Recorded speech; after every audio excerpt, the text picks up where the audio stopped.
नमस्कार। एस के मोटिवेशन में आपका स्वागत है। आप सुन रहे हैं मुंशी प्रेमचंद की लिखी कहानी नया। विवाह हमारी देह पुरानी है, लेकिन इसमें सदैव नया रक्त दौड़ता रहता है। नए रक्त के प्रवाह पर ही हमारे जीवन का आधार है। पृथ्वी की इस चिरंतन व्यवस्था में यह नयापन उसके एक एक अणु में, एक एक कण में, तार में बसे हुए स्वरों की भांति गूंजता रहता है। और यह 100 साल की बुढ़ियां आज भी नवेली दुल्हन बनी हुई है। जब से लाला डंगामल ने नया विवाह किया है, उनका यौवन नए सिरे से जाग उठा है। जब पहली स्त्री जीवित थी तब वे घर में बहुत कम रहते थे। प्रात से 10-11 बजे तक तो पूजा पाठ ही करते रहते थे, फिर भोजन करके धूका न चले जाते। वहां से 1 बजे रात लौटते और थके मांदे सो जाते। यदि लीला कभी कहती जरा और सवेरे आ जाया करो, तो बिगड़ जाते और कहते तुम्हारे लिए क्या दुकान छोड़ दूं या रो जगार बंद कर दूं। यह वह जमाना नहीं है कि एक लोटा जल चढ़ाकर लक्ष्मी प्रसन्न कर ली जाए। आज उनकी चौखट पर माथा रगड़ना पड़ता है, तब भी उनका मुंह सीधा नहीं होता। लीला बेचारी चुप हो जाती। अभी 6 महीने की बात है। लीला को ज्वर चढ़ा हुआ था। लाला जी दुकान आने लगे तब उसने डरते डरते कहा था, देखो मेरा जी अच्छा नहीं है, जरा सवेरे आ जाना। डंगामल ने पगड़ी उतारकर खूंटी पर लटका दी और बोले, अगर मेरे बैठे रहने से तुम्हारा जी अच्छा हो जाए तो मैं दुकान न जाऊंगा। लीला हताश होकर बोली, मैं दुकान जाने को तो नहीं मना करती, केवल जरा सवेरे आने को कहती हूं। तो क्या दुकान पर बैठा मौज किया करता हूं? लीला इसका क्या जवाब देती? अति का यह स्नेहहीन व्यवहार उसके लिए कोई नई बात न थी। इधर कई साल से उसे इसका कठोर अनुभव हो रहा था कि उसका इस घर में कद्र नहीं है। वह अक्सर इस समस्या पर विचार भी किया करती, पर वह अपना कोई अपराध न पाती। वह पति की सेवा अब पहले से कहीं ज्यादा करती, उनके कार्यभार को हल्का करने की बराबर चेष्टा करती रहती, बराबर प्रसन्नचित्त रहती, कभी उनकी इच्छा के विरुद्ध कोई काम नहीं करती। अगर उसकी जवानी ढल चुकी थी तो इसमें उसका क्या अपराध था? किसकी जवानी सदैव स्थिर रहती है? अगर अब उसका स्वास्थ्य उतना अच्छा न था तो इसमें उसका क्या दोष? उसे बेकसूर क्यों दंड दिया जाता है? उचित तो यह था कि 25 साल का साहचर्य अब एक गहरी मानसिक और आत्मिक अनुरूप पता का रूप धारण कर लेता, जो दोष को भी गुण बना लेता है, जो पके फल कर ई तरह ज्यादा रसीला, ज्यादा मीठा, ज्यादा सुंदर हो जाता है। लेकिन लाला जी का वणिक हृदय हर एक पदार्थ को वाणिज्य की तरह जू से तौलता था। बूढ़ी गाय जब न दूध दे सकती है न बच्चे, तब उसके लिए गौशाला ही सबसे अच्छी जगह है। उनके विचार में लीला के लिए इतना ही काफी था कि घर की मालकिन बनी रहे, आराम से खाए और पड़ी रहे। उसे अख्तियार है चाहे जितने जेवर बनवाए, चाहे जितना स्नान व पूजा करे, केवल उनसे दूर रहे। मानव प्रकृति की जटिलता का एक रहस्य यह था कि डंगामल जिस आनंद से लीला को वंचित रखना चाहते थे, जिसकी उसके लिए कोई जरूरत ही न समझते थे, खुद उसी के लिए सदैव प्रयत्न करते रहते थे। लीला 40 वर्ष की होकर बूढ़ी समझ ली गई थी, किंतु वे 43 के होकर अभी जवान ही थे। जवानी के उन्माद और उल्लास से भरे हुए लीला से अब उन्हें एक तरह की अरुचि होती थी। और वह दुखिया जब अपनी त्रुटियों का अनुभव करके प्रकृति के निर्दय आघातों से बचने के लिए रंग व रोगन की आड़ लेती, तब लाजी उसके बूढ़े नखरों से और भी घृणा करने लगते। वे कहते, वाह री तृष्णा, 7 लड़कों की तो मां हो गई, बाल खिचड़ी हो गए, चेहरा धुले हुए फलालैन की तरह सिकुड़ गया, मगर आप वो अभी महावर, सेंदूर, मेहंदी और उबटन की हवस बाकी ही है। औरतों का स्वभाव भी कितना विचित्र है, न जाने क्यों बनाव सिंगार पर इतना जान देती हैं। पूछो अब तुम्हें और क्या चाहिए? क्यों नहीं मन को समझा लेती कि जवानी विदा हो गई और इन उपादानों से वह वापस नहीं बुलाई जा सकती। लेकिन वे खुद जवानी का स्वप्न देखते रहते थे। उनकी जवानी की तृष्णा भी शांत न हुई थी। जाड़ों में रसों और पाकों का सेवन करते रहते थे। हफ्ते में 2 बार जाब लगाते और एक डॉक्टर से मंकी ग्लैंड के विषय में पत्र व्यवहार कर रहे थे। और ईला ने उन्हें असमंजस में देखकर कातर स्वर में पूछा, कुछ बतला सकते हो? कै बजे आओगे? लाला जी ने शांत भाव से पूछा, तुम्हारा जी आज कैसा है? लीला क्या जवाब दे? अगर कहती है कि बहुत खराब है तो शायद वे महाशय वहीं बैठ जाएं और उसे जली कटी सुनाकर अपने दिल का बुखार निकालें। अगर कहती है कि अच्छी हूं तो शायद निश्चिंत होकर 2 बजे तक कहीं खबर लें। इस दुविधा में डरते डरते बोली, अब तक तो हल्की थी लेकिन अब कुछ भारी हो रही है। तुम जाओ, दुकान पर लोग तुम्हारी राह देखते हैं होंगे। हाँ, ईश्वर के लिए 1-2 न बजा देना। लड़के सो जाते हैं, मुझे जरा भी अच्छा नहीं लगता। जी घबराता है। सेठ जी ने अपने स्वर में स्नेह की चाशनी देकर कहा, 12 बजे तक आ जरूर जाऊंगा। लीला का मुख धूमिल हो गया। उसने कहा, 10 बजे तक नहीं आ सकते? 11:30 से पहले किसी तरह नहीं। नहीं, 10:30। अच्छा, 11 बजे। आला वादा करके चले गए। लेकिन 10 बजे रात को एक मित्र ने मुजरा सुनने के लिए बुला भेजा। इस निमंत्रण को कैसे इनकार कर देते? जब एक आदमी आपको खातिर से बुलाता है तब यह कहां की भलमनसाहत है कि आप उसका निमंत्रण अस्वीकार कर दें। लालाजी मुजरा सुनने चले गए। 2 बजे लौटे। चुपके से आकर नौकर को जगाया और अपने कमरे में आकर लेट रहे। लीला उनकी राह दे खती प्रतिक्षण विकल वेदना का अनुभव करती हुई न जाने कब सो गई थी। अंत को इस बीमारी ने अभागिनी लीला की जब आन ही लेकर छोड़ा। लालाजी को उसके मरने का बड़ा दुख हुआ। मित्रों ने संवेदना के तार भेजे। एक दैनिक पत्र ने शोक प्रकट करते हुए लीला के मानसिक और धार्मिक सद्गुणों को खूब बढ़ाकर वर्णन किया। लालाजी ने इन सभी मित्रों को हार्दिक धन्यवाद दिया और लीला के नाम से बालिका विद्यालय में 5 वजीफे प्रदान किया। तथा मृतक भोज तो जितने समारोह से किया गया वह नगर के इतिहास में बहुत दिनों तक याद रहेगा। लेकिन 1 महीना भी न गुजरने पाया था कि लालाजी के मित्रों ने चारा डालना शुरू कर दिया और उसका यह असर हुआ कि 6 महीने की विधुरता के तप के बाद उन्होंने दूसरा विवाह कर लिया। आखिर बेचारे क्या करते? जीवन में एक सहचरी की आवश्यकता तो थी ही, और इस उम्र में तो एक तरह से वह अनिवार्य हो गई थी। जब से नई पत्नी आई, लालाजी के जीवन में आश्चर्यजनक परिवर्तन हो गया। दुकान से अब उतना प्रेम नहीं था। लगातार हफ्तों न जाने में भी उनका एक कारोबार में कोई हर्ज नहीं होता था। जीवन के उपभोग की जो शक्ति दिन दिन क्षीण होती जाती थी, अब वह छींटे पाकर सजीव हो गई थी। सूखा पेड़ हरा हो गया था। उसमें नई नई कोपलें फूटने लगी थी। मोटर नई आ गई थी। कमरे नए फर्नीचर से सजा दिए गए थे। नौकरों की भी संख्या बढ़ गई थी। रेड यूं आ पहुंचा था और प्रतिदिन नए नए उपहार आते रहते थे। लालाजी की बूढ़ी जवानी जवानों की जवानी से भी प्रखर हो गई थी, उसी तरह जैसे बिजली का प्रकाश चंद्रमा के प्रकाश से ज्यादा स्वच्छ और मनोरंजक होता। लालाजी को उनके मित्र इस रूपांतर पर बधाइयां देते जब वे गर्व का साथ कहते, भाई हम तो हमेशा जवान रहे और हमेशा जवान रहेंगे। बुढ़ापा यहां आए तो उसके मुंह में कालिख लगाकर गधों पर उल्टा सवार करा के शहर से निकाल दें। जवानी और बुढ़ापे को न जाने क्यों लोग अवस्था से संबद्ध कर देते हों। जवानी का उम्र से उतना ही संबंध है जितना धर्म का आचार से, रुपए का ईमानदारी से, रूप का श्रृंगार से। आजकल के जवानों को आप जवान कहते हैं, उनकी 1000 जवानियों को अपने 1 घंटे से भी न बदलूंगा। मालूम होता है उनकी जिंदगी में कोई उत्साह ही नहीं, कोई शौक नहीं। जीवन क्या है? गले में पड़ा हुआ एक ढोल है। यही शब्द घटा बढ़ाकर वे आशा के हृदय पटल पर अंकित करते रहे थे। उससे बराबर सिनेमा, थिएटर और दरिया की सैर के लिए आग्रह करते रहते। लेकिन आशा को न जाने का यूं इन बातों में जरा भी रुचि न थी। वह जाती तो थी, मगर बहुत टाल टूट करने के बाद एक दिन लालाजी ने आकर कहा, चलो आज बजरे पर दरिया की सैर करें। वर्षा के दिन थे, दरिया चढ़ा हुआ था। मेघमालाएं अंतर्राष्ट्रीय सेनाओं की भांति रंग बिरंगी वर्दियां पहने आकाश में कवायद कर रही थीं। सड़क पर लोग मलार और बारहमा सा गाते चलते थे। बागों में झूले पड़ गए थे। आशा ने बेदिली से कहा, मेरा जी तो नहीं चाहता। लालाजी ने मृदु प्रेरणा के साथ कहा, तुम्हारा मन कैसा है जो आमोद प्रमोद की ओर आकर्षित नहीं होता? चलो जरा दरिया की सैर देखो। सच कहता हूं, बजरे पर बड़ी बहार रहेगी। आप जाएं, मुझे और कई काम करने हैं।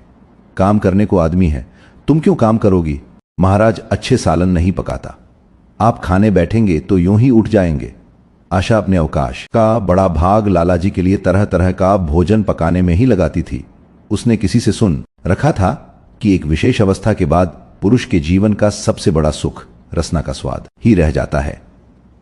लालाजी की आत्मा खिल उठी। उन्होंने सोचा कि आशा को उनसे कितना प्रेम है कि वह दरिया की सैर को उनकी सेवा के लिए छोड़ रही है। एक लीला थी कि मान आमान चलने को तैयार रहती थी। पीछा छुड़ाना पड़ता था, ख्वामख्वाह सिर पर सवार हो जाती थी और सारा मजा किरकिरा कर देती थी। स्नेह भरे उलाहने से बोले, तुम्हारा मन भी विचित्र है। अगर एक दिन सालन फीका ही रहा, ऐसा क्या तूफान आ जाएगा? तुम तो मुझे बिल्कुल निकम्मा बनाए देती हो। अगर तुम न चलोगी तो मैं भी न जाऊंगा। आशा ने जैसे गले से फंदा छुड़ाते हुए कहा, आप भी तो मुझे इधर उधर घुमा घुमा कर मेरा मिजाज बिगाड़ देते हैं। यह आदत पड़ जाएगी तो घर का धंधा कौन करेगा? मुझे घर के धंधों की रत्ती भर भी परवाह नहीं, बाल की नोक बराबर भी नहीं। मैं चाहता हूं कि तुम्हारा मिजाज बिगड़े और तुम गृहस्थी की चक्की से दूर रहो। और तुम मुझे बार बार आप क्यों कहती हो? मैं चाहता हूं तुम मुझे तुम कहो, तू कहो, गालियां दो, ढोल जमाओ। तुम तो मुझे आप कह के जैसे देवता के सिंहासन पर बैठा देती हो। मैं अपने घर में देवता नहीं, चंचल बालक बनना चाहता हूं। आशा ने मुस्कुराने की चेष्टा करके कहा, भला मैं आपको तुम कहूंगी? तुम बराबर वाले को कहा जाता है कि बड़ों को? मुनीम ने 1 लाख के घाटे की खबर सुनाई होती तो भी शायद लाजी को इतना दुख न होता जितना आशा के इन कठोर शब्दों से हुआ। उनका सारा उत्साह, सारा उल्लास जैसे ठंडा पड़ गया। सिर पर बांव की रखी हुई फूलदार टोपी, गले में पड़ी हुई जोगिए रंग की चुनी ई रेशमी चादर, वह तंजेब का बेलदारर कुत्ता जिसमें सोने के बटन लगे हुए थे, यह सारा ठाठ कैसे उन्हें हास्यजनक जान पड़ने लगा, जैसे वह सारा नशा किसी मंत्र से उतर गया हो। निराश होकर बोले, तो तुम्हें चलना है या नहीं?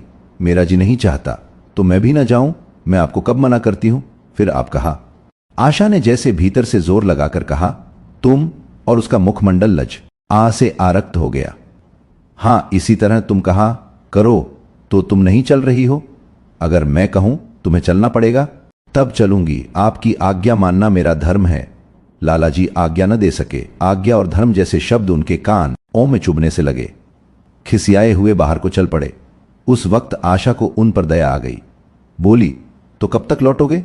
मैं नहीं जा रहा हूं। अच्छा, तो मैं भी चलती हूं। जैसे कोई जिद्दी लड़का रोने के बाद अपनी इच्छित वस्तु पाकर उस पैरों से ठुकरा देता है, उसी तरह लालाजी ने मुंह बनाकर कहा, तुम हाराजी नहीं करता तो न चलो। मैं आग्रह नहीं करता, आप नहीं तुम बुरा मान जाओगे। आशा गई लेकिन उमंग से नहीं।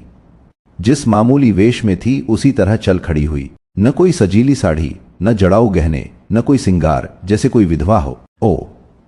ऐसी ही बातों पर लालाजी मन में झुंझला उठते थे। ब्याह किया था जीवन का आनंद उठाने के लिए, झिलमिलाते हुए दीपक में तेल डालकर उसे और चटक करने के लिए।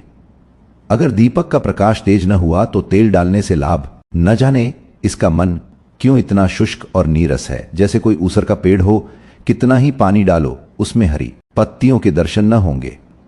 जड़ाऊ गहनों से भरी पिटारियां खुली हुई हैं, कहां कहां से मंगवाए, दिल्ली से, कलकत्ते से कैसी कैसी बहुमूल्य साड़ियां रखी हुई हैं, एक नहीं सैकड़ों, पर केवल संदूक में कीड़ों का भोजन बनने के लिए। दरिद्र घर की लड़कियों में यही ऐब होता है, उनकी दृष्टि सदैव संकीर्ण रही है। न खा सकें, न पहन सकें, न दे सकें। उन्हें तो खजाना भी मिल जाए तो यही सोचती रहेंगी कि खर्च कैसे करें। दरिया की सैर तो हुई पर विशेष आनंद न आया। कई महीने तक आशा की मनोवृत्तियों को जगाने का असफल प्रयत्न करके लालाजी ने समझ लिया कि इसकी पैदाइश ही मुहर्रमी है, लेकिन फिर भी निराश न हुए। ऐसे व्यापार में एक बड़ी रकम लगाने के बाद वे उसमें अधिक से अधिक लाभ उठाने की वणिक प्रवृत्ति को कैसे त्याग देते। विनोद की नई नई योजनाएं पैदा की जाती। ग्रामोफोन अगर बिगड़ गया है, गाता नहीं या साफ आवाज नहीं निकलती तो उसकी मरम्मत करानी पड़ेगी। उसे उठाकर रख देना तो मूर्खता है। इधर बूढ़ा महाराज एकाएक बीमार होकर घर चला गया था और उसकी जगह उसका 17-18 साल का जवान लड़का आ गया था। कुछ अजीब गर अवार था, बिल्कुल झंगड़ उजड़, कोई बात ही न समझता था। जितने फुलके बनाता उतनी तरह के। हां, एक बात समान होती, सब बीच में मोटे होते, किनारे पतले। दाल कभी तो इतनी पतली जैसे चाय, कभी इतनी गाढ़ी जैसे दही। नमक कभी इतना कम कि बिल्कुल फीकी, कभी इतना तेज कि नींबू का शौकीन। आशा मुंह हाथ धोकर चौके में पहुंच जाती और इस डपोर शंख को भोजन पकाना सिखाती। एक दिन उसने कहा, तुम कितने नालायक आदमी हो जुगल। आखिर इतनी उम्र तक तुम घास खोदते रहे या भाड़ झोंकते रहे कि फुलके तक नहीं बना सकते। जुगल आंखों में आंसू भरकर कहता, भौजी अभी मेरी उम्र ही क्या है, 17वां ही तो पूरा हुआ है। आशा को उसकी बात पर हंसी आ गई। उसने कहा, तो रोटियां पकाना क्या 10-5 साल में आता है? आप 1 महीना सिखा दें भौजी, फिर देखिए मैं आपको कैसे फुलके खिलाता हूं कि जी खुश हो जाए। जिस दफा इन मुझे फुलके बनाने आ जाएंगे मैं आपसे कोई इनाम लूंगा। सालन तो अब मैं कुछ कुछ बनाने लगा हूं। क्यों? आशा ने हौसला बढ़ाने वाली मुस्कुराहट के साथ कहा। सालन नहीं, वो बनाना आता है। अभी कल ही नमक इतना तेज था कि खाया न गया। मसाले में कचांधा आ रही थी। मैं जब सालन बना रहा था तब आप यहां कब थीं? अच्छा, तो मैं जब यहां बैठी रहूं तब तुम्हारा सालन बढ़िया पकेगा। आप बैठी रहती हैं तब मेरी अक्ल ठिकाने रहती है। आशा को जुगल की इन भोली बातों पर खूब हंसी आ रही थी। हंसी को रोकना चाहती थी पर वह इस तरह निकली पड़ती थी जैसे भरी बोतल उंडेल दी गई हो। और मैं नहीं रहती तब तो आपके कमरे के द्वार पर जा बैठता हूं। वहां बैठकर अपनी तकदीर को रब होता हूं। आशा ने हंसी को रोककर पूछा, क्यों रोते क्यों हो? यह न पूछिए बहू जी, आप इन बातों को नहीं समझेंगी। आशा ने उसके मुंह की ओर प्रश्न की आंखों से देखा। उसका आशय कुछ तो समझ गई पर न समझने का बहाना किया। तुम्हारे दादा आ जाएंगे तब तुम चले जाओगे। और क्या करूंगा बहू जी? यहां कोई काम दिलवा दीजिएगा तो पढ़ा रहूंगा। मुझे मोटर चलाना सिखवा दीजिए, आपको खूब सैर कर आया करूंगा। नहीं नहीं बहू जी, आप हट जाइए, मैं पतीली उतार लूंगा। ये अच्छी साड़ी है आपकी, कहीं कोई दाग पड़ जाए तो क्या हो? आशा पतीली उतार रही थी। जुगल ने उसके हाथ से संडसी ले लेनी चाहिए। दूर रहो, फूहड़ तो तुम हो ही, कहीं पतीली पांव पर गिरा ली तो महीनों झींकोगे। जुगल के मुख पर उदासी छा गई। आशा ने मुस्कुराकर पूछा, क्यों? मुंह क्यों लटक गया सरकार का? जुगल रोएसा होकर बोला, आप मुझे डांट देती हैं भौजी, तब मेरा दिल टूट जाए आता है। सरकार कितना ही घुड़के मुझे बिल्कुल ही दुख नहीं होता। आपकी नजर कड़ी दे खकर मेरा खून सर्द हो जाता है। आशा ने दिलासा दिया, मैंने तुम्हें डांट तो नहीं, केवल यही तो कहा कि कहीं पतीली तुम्हारे पांव पर गिर पड़े तो क्या हो? हाथ ही तो आपका भी है, कहीं आपके ही हाथ से छूट पड़े तो? लाला डंगामल ने रसोई घर के द्वार पर आकर कहा, आशा जरा यहां आना। देखो तुम्हारे लिए कितने सुंदर गमले लाया हूं, तुम्हारे कमरे के सामने रखे जाएंगे। तुम यहां धुएं धाकड़ में क्यों हलाकान होती हो? इस लड़के से कह दो कि जल्दी महाराज को बुलाए, नहीं तो मैं कोई दूसरा आदमी रख लूंगा। मैं आराजों की कमी नहीं है, आखिर कब तक कोई रियायत करे? गधों को जरा भी तमीज नहीं आई। सुनता है जुगल, लिख दे आज अपने बाप को। चूल्हे पर तवा रखा हुआ था। आशा रोटियां बेलने में लगी थी। जुगल तवे के लिए रोटियों का इंतजार कर रहा था। ऐसी हालत में भला आशा कैसे गमले देखने जाती? उसने कहा, जुगल रोटियां टेढ़ी मेढ़ी बेल डालेगा। लालाजी ने कुछ चपड़ कर कहा, अगर रोटियां टेढ़ी मेढ़ी बेलेगा तो निकाल दिया जाएगा। आशा अनसुनी करके बोली, 10-5 दिन में सीख जाएगा, निकालने की क्या जरूरत है? तुम आकर बतला दो गमले कहां रखे जाएं। कहती तो हूं रोटियां बेलकर आई जाती हूं। नहीं, मैं कहता हूं तुम रोटियां मत बेलो।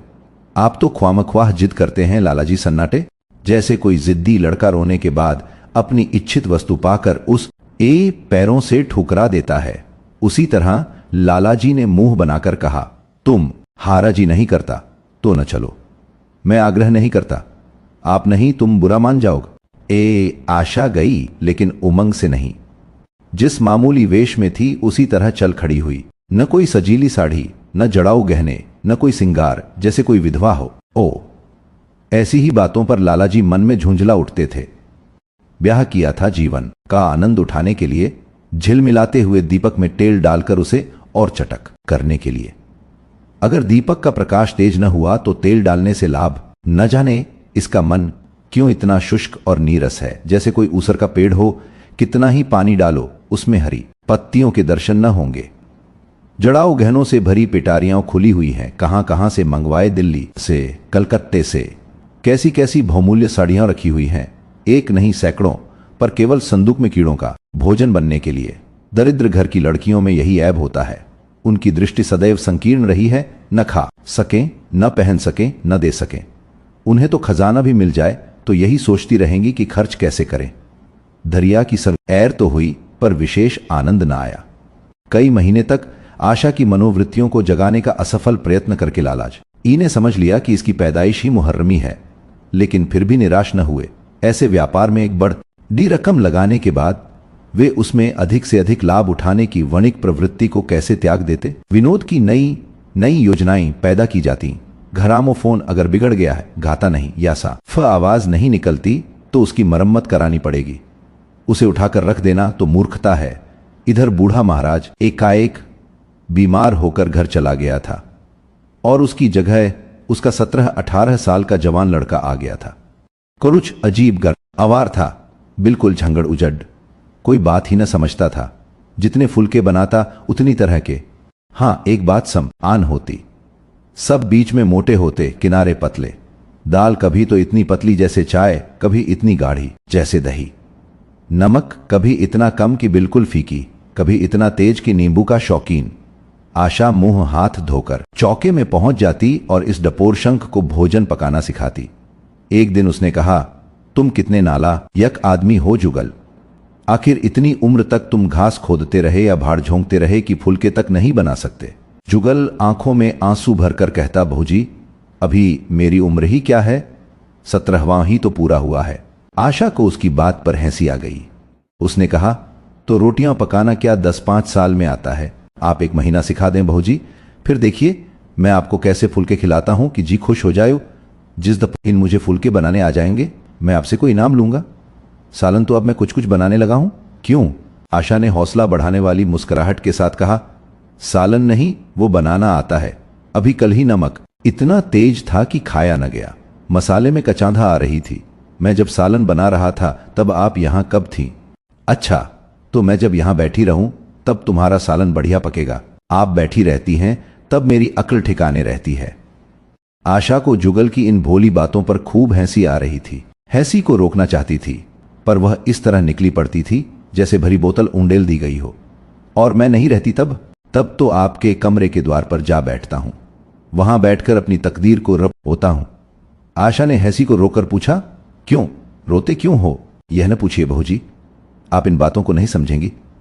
आशा ने उसके मुंह की ओर प्रश्न की आंखों से देखा। उसका आशय कुछ तो समझ गई पर न समझने का बहाना किया। तुम्हारे दादा आ जाएंगे तब तुम चले जाओगे। और क्या करूंगा भौजी? यहां कोई काम दिलवा दीजिएगा तो पढ़ा रहूंगा। मुझे मोटर चलाना सिखवा दीजिए, आपको खूब सैर कर आया करूंगा। नहीं नहीं भौजी, आप हट जाइए, मैं पतीली उतार लूंगा। ये अच्छी साड़ी है आपकी, कहीं कोई दाग पड़ जाए तो क्या हो? आशा पतीली उतार रही थी। जुगल ने उसके हाथ से संडसी ले लेनी चाहिए। दूर रहो, फूहड़ तो तुम हो ही, कहीं पतीली पांव पर गिरा ली तो महीनों झींकोगे। जुगल के मुख पर उदासी छा गई। आशा ने मुस्कुराकर पूछा, क्यों? मुंह क्यों लटक गया सरकार का? जुगल रोएसा होकर बोला, आप मुझे डांट देती हैं भौजी, तब मेरा दिल टूट जाए आता है। सरकार कितना ही घुड़के, मुझे बिल्कुल ही दुख नहीं होता। आपकी नजर कड़ी दे खाकर मेरा खून सर्द हो जाता है। आशा ने दिलासा दिया, मैंने तुम्हें डांट तो नहीं, केवल यही तो कहा कि कहीं पतीली तुम्हारे पांव पर गिर पड़े तो क्या हो?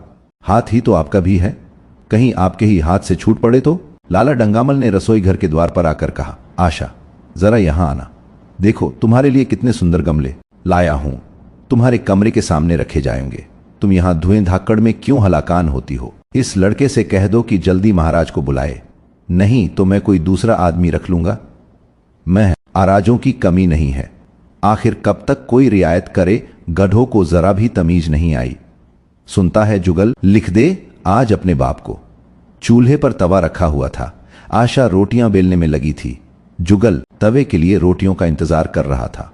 ऐसी हालत में भला आशा कैसे गमले देखने जाती? उसने कहा, जुगल रोटियां टेढ़ी मेढ़ी बेल डालेगा? लालाजी ने कुछ चपड़ कर कहा, अगर रोटियां टेढ़ी मेढ़ी बेलेगा तो निकाल दिया जाएगा। आशा अनसुनी करके बोली, 10-5 दिन में सीख जाएगा, निकालने की क्या जरूरत है? तुम आकर बतला दो गमले कहां रखे जाएं। कहती तो हूं रोटियां बेलकर आई जाती हूं। नहीं, मैं कहता हूं तुम रोटियां मत बेलो। आप तो ख्वामख्वाह जिद करते हैं। लालाजी सन्नाटे गए और भाग्य ठोंक कर बोले, भाई मैं तो बड़ी विपत्ति में फंस गया। कल से उनके कलेजे में दर्द हो रहा है, कुछ बुद्धि काम नहीं करती। कहती है ऐसा दर्द पहले कभी नहीं हुआ था। भोलानाथ ने कुछ बहुत हमदर्दी न दिखाई। सेठ जी यहां से उठकर अपने दूसरे मित्र लाला फागमल के पास पहुंचे और उनसे भी लगभग इन्हीं शब्द में यह शोक संवाद कहा।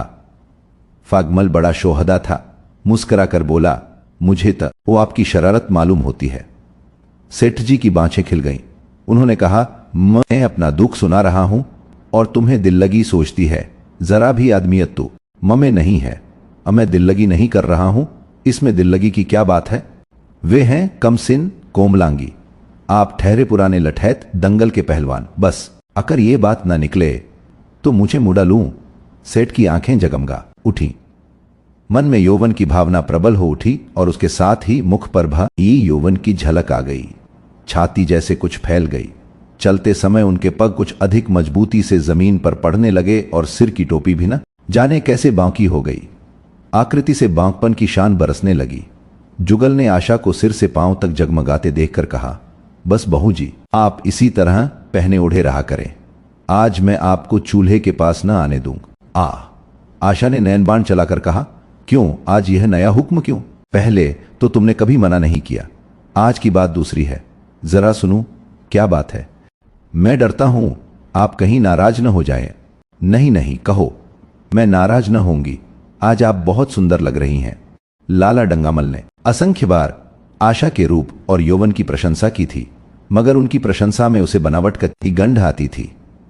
वह शब्द उनके मुख से निकलकर कुछ ऐसे लगते थे जैसे कोई पंगु दौड़ने की चेष्टा कर रहा हो।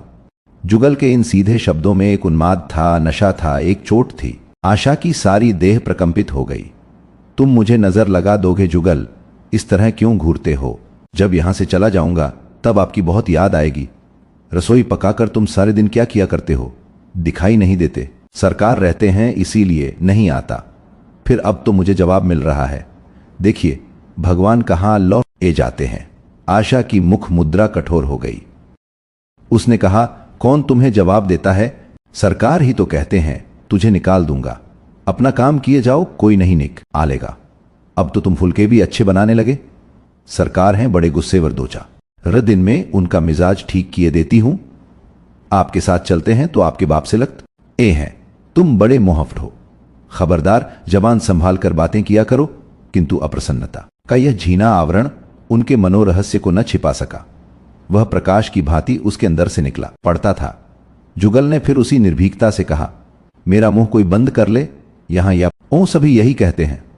मेरा ब्याह कोई 50 साल की बुढ़िया से कर दे तो मैं घर छोड़ कर भाग जाऊं, या तो खुद जहर खा लूं या उसे जहर देकर मार डालूं। फांसी ही तो होगी। आशा उस कृत्रिम क्रोध को कायम न रख सकी। जुगल ने उसकी हृदय वीणा के तारों पर मिजराब की ऐसी चोट मारी थी कि उसके बहुत जब्त करने पर भी मन की व्यथा बाहर निकल आई। उसने कहा, भाग्य भी तो कोई वस्तु है। ऐसा भाग्य जाए भा डड़ में। तुम्हारा ब्याह किसी बुढ़िया से ही करूंगी। देख लेना, तो मैं भी जहर खा लूंगा। देख लीजिएगा, क्यों बुढ़िया तुम्हें जवान स्त्री से ज्यादा प्यार करेगी, ज्यादा सेवा करेगी। तू मैं सीधे रास्ते पर रखेगी। यह सब मां का काम है। बीवी जिस काम के लिए है उसी काम के लिए है। आखिर बीवी किस काम के लिए है? मोटर की आवाज आई। न जाने कैसे आशा के सिर का अंचल खिसककर कंधों पर आ गया। उसने जल्दी से अंचल खींचकर सिर पर कर लिया और यह कहती हुई अपने कमरे की ओर लपकी कि लाला भोजन करके चले जाएं, तब आना।